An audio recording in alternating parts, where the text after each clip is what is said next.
What is up, guys? Norse Digital Assets coming at you with another video. This video is going to be on Bitcoin, and we're going to take a look at the market as a whole. We're going to look at the Bitcoin chart, and we're also going to look at some Glassnode on-chain metrics in this video. We are going to try to answer the question that is on everyone's mind, that everyone is waiting for. Is the bottom in for Bitcoin? Is the local bottom in for Bitcoin? And we can get some momentum back to the upside and continue on in this bull run. That is the question that we are going to attempt to sort of answer in this video. If you are new to the channel, please click subscribe down here in the bottom right hand corner. If you can see my logo, click it, click my logo, click subscribe, or click subscribe below like normal. Follow me on Twitter, Norse Digital Assets, smash up the like button, and let us dive into the Bitcoin chart. So first, we're going to do a zoomed out look. If you are new to this channel or you haven't seen this before on my previous videos, we have Bitcoin here, BTC USD on Bitstamp on the weekly time frames. This is the weekly time frame. So basically, this is my thesis. Real quick, we'll just lay this out. So you have the 2013 bull run. The bull run ends, it tops out. After the peak, the top out of the bull run, you have roughly a time of 400 days, roughly 1 year to the bottom that you can see down here to start the start of a new Elliott wave 1, 2, 3, 4, 5 Elliott wave theory for the start of the next bull run. So what happened is you had this wave 1. Wave 1 came up to the 786 Fibonacci level and then corrected back down. Wave 3 went just a little bit past the 1618 Fibonacci extension level and then corrects back down on wave 4, and then wave 5 was the final wave, sort of the blow off top to end the bull run, just a little bit past the 2272, and then the same thing. You had roughly from here to here, you had roughly 370 days, not as long as 400 days, but 370 days to the bottom to start the next Elliott wave theory. Again, you have the same thing here. Wave 1 goes to the 786, just like the 2017 bull run, goes to the 786 Fibonacci, corrects back down. You had the chrono dump. This is a deep correction. Wave 3 takes you right to the 1618 Fibonacci extension, correct back down on wave 4, and then you have this final wave 5 that is yet to happen. That has been my thesis this entire time. I also had, we have these smaller 1, 2, 3, 4, 5 within this final wave 5. I have this wave 1 here just a hair higher than 3, which is typical for Elliott wave theory. And then we are currently at trying to find the bottom of wave 2. That is my stance. And then we will next possibly will have the wave 3, the most impulsive wave of the run. So that continues to be my thesis, unless we lose major support levels, key support levels, which I said, which would invalidate what I'm saying if that were to happen, which is right here, the 55 EMA, the red line, which is basically the bottom of the EMA ribbon. If I put on the ribbon, it's the exact same EMA as the 20 and the 55 for the ribbon. So if I drop a line in there, it's 43,000. You can possibly, we have bounced off this 1414 Fibonacci before, right here at 41,000. So in that area of that 41,000, you do not want to lose that level, come up, hit your head, and then roll. That would completely change the outlook for me, and I would start looking at a bearish scenario, a bear market scenario for Bitcoin. That is yet to be seen. Is the bottom in for Bitcoin? Let's go look at the 4-hourly here and see what we can see. Actually, let me switch to, we're going to switch to a different chart that is a lot cleaner here. So on the 4-hourly here, Bitcoin, what is Bitcoin doing? Well, a possibility here, we are over 50,000. Right now we're at $50,200. We broke past 50,000 again. Here is a scenario that would be best case if it played out. Don't know if it will, but this is just a possibility. We're playing off of probabilities here. We have a little bit of momentum with Bitcoin right now. So if I drop the trend line in right there, it's possible scenario is Bitcoin continues momentum, comes up to this line, this line is roughly at $52,000.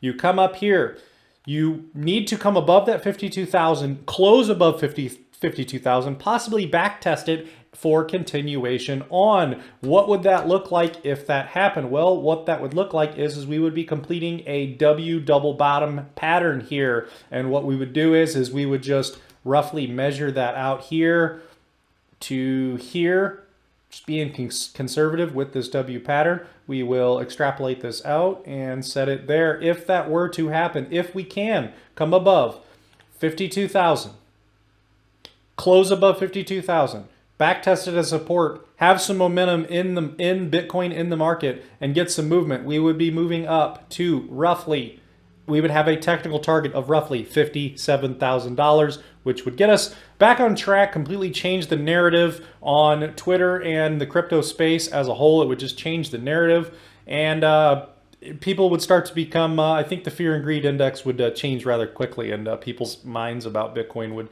change rather quickly. So that's a possible scenario that we're waiting for, looking at. And if we go to the hourly here, let us reset the chart here. So the hourly here, you can see we have this trend here. Let me drop a couple trend lines in here.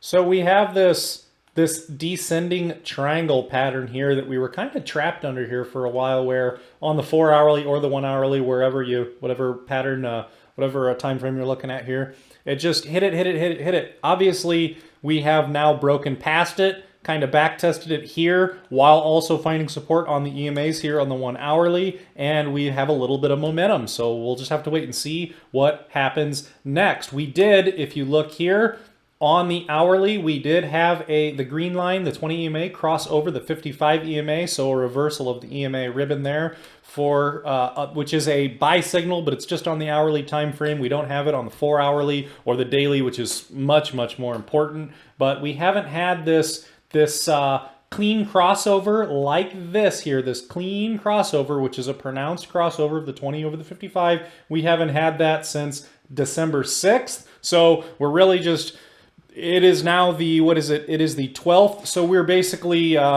it's 6 days later. Doesn't mean that it's going to happen this time, that we're going to get this upward movement, but it is another chance of a possible to find some momentum and move forward. And it's another attempt at cracking this local resistance right here at this 51,756, where you got this cross and you hit it and rolled back down. So this is possibly another chance to come up and try that level again. We'll just have to wait and see. Looking at some Bitcoin metrics here. So if you look at the Nupal net unrealized profit loss, we haven't seen any blue on this chart since December 14th, 2017 during that week, which that blue there is euphoria greed, which typically marks the top of Bitcoin in its bull run. Right now we have this green that is just now turning into this brownish color here on my chart here. Let's go with the last year here. So we just got a little bit of this brown color, and now we are turning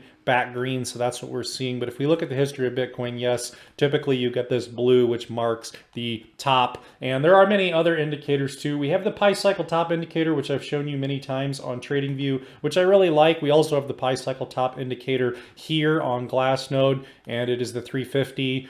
It's a special daily moving average times 2, and then the 111 daily moving average. When you divide these numbers out, you get roughly the number pi when you divide 350 by 111. So that's sort of where that came from. But the Pi cycle top indicator, typically when this line crosses over the purple line, that is going to also mark the top of Bitcoin, something that I do not think we are at yet. Let's see here. Also, let's look at we looked at the MVRV score just the other day here, and still down here pretty low on the MVRV score, which is Bitcoin overvalued or undervalued? This is just another metric to determine that here. So let us also look real quick at the exchange balance total. And as you can see, the trend, you still have a downward trend that doesn't seem that it's going to be changing anytime soon. You have these small little movements back up, but then you have a larger move to the downside. So Bitcoin continues to come off exchanges, something that we haven't seen in previous bull markets as extreme as this one. So more bullish news on that. So basically with Bitcoin, we just have to wait and see what kind of momentum does it have. Let's erase drawings and go back to the daily and see what else we can see real quick. hourly. Let's go to the daily, reset the chart. Okay, so you can kind of see that W pattern here that I showed you on the 4 hourly. We can see on the daily, which is a more zoomed out picture, obviously, than the 4 hourly or the hourly. We can see here, you can see, especially if I zoom in, you can see how vertical this blue line has become. It has crossed over the pink line and it has become very vertical up here in a straight line like that. You're seeing possibly some momentum to the upside that it was in oversold conditions for a while now. We had this W on the stock RSI, and there's definitely times where when you bottom out on the stock RSI, you get that movement back to the upside, like this here, where you went back to the upside, this peak on November 10th, and this peak here on December 1st. But we're just gonna have to wait and see. But it does look like there is a possibly momentum reversal on Bitcoin coming out of these oversold conditions. We'll have to wait and see. On the RSI here, it looks like we've also bounced off right now off the bottom of the purple band. So let's just wait and see what happens. $50,311 right now. We're just gonna have to wait and see what comes next for Bitcoin and get this bull market, hopefully get this bull market back on track. That's what we've been waiting for. And all we can do right now, guys, when you hold all these various altcoins, Bitcoin sets the tone for the market for the most part. It drags your coins down or brings your coins up. Right now, all we can do is patience, patience, patience. Like I've said in my other videos, right now I am not selling any of my holding bags. I'm not selling any of my trading bags, especially when they go down right now, because I believe we are still in a bull market, even though this here is sort of ugly on the daily. We've talked about the weekly when you zoom out and where we really are in a zoomed out picture here. We found a lot of support by bouncing off the 55 EMA and the Fibonacci 1414 just right below it there, which I've shown on previous videos. You bounce up, you're sitting right below the 20 EMA, and you're still finding you have plenty of support right there, right below the 20 EMA. And if we can get that movement back up a little higher, cross over that 52,000, we'll also be above the 20 EMA once again, which is continuation. Right now, like I said, you have a low, you have a higher low, and you have higher low. You have highs, and you have these higher highs here. You're still set up for continuation for Bitcoin, in my opinion, and it was also my opinion through the summer, this summer. So anyways, guys, that is going to be it for this video. Just kind of an outlook on Bitcoin, outlook on the market. Obviously, Bitcoin controls the market, and that's kind of what everyone is waiting on is the local bottom in. I showed you that descending triangle. I showed you we might be able to create a W double bottom on the 4 hourly and get some momentum to the upside if we can get above that 52,000, come above it, back test to support, and continue on. That is going to be basically it for this video. If you're new to the channel, please click my logo down here in the bottom right hand corner. Click my logo, click subscribe, or click subscribe below like usual. Thank you to everybody who subscribes so far. Also, I appreciate the comments below. I read most of them. I see most of them. I do not get notifications anymore for comments or anything like that on YouTube because there's not a ton of subscribers, but there's enough new subscribers and enough comments that YouTube does not send me those notifications anymore. So, but I do read them. I do see them, and I appreciate the support and the positive comments in the section below. So smash up the like button, subscribe below. Leave a comment if you want, and that's going to be it for this video. I'm going to try to get out some more videos here today. So thank you, and we'll see you in the next video. See ya.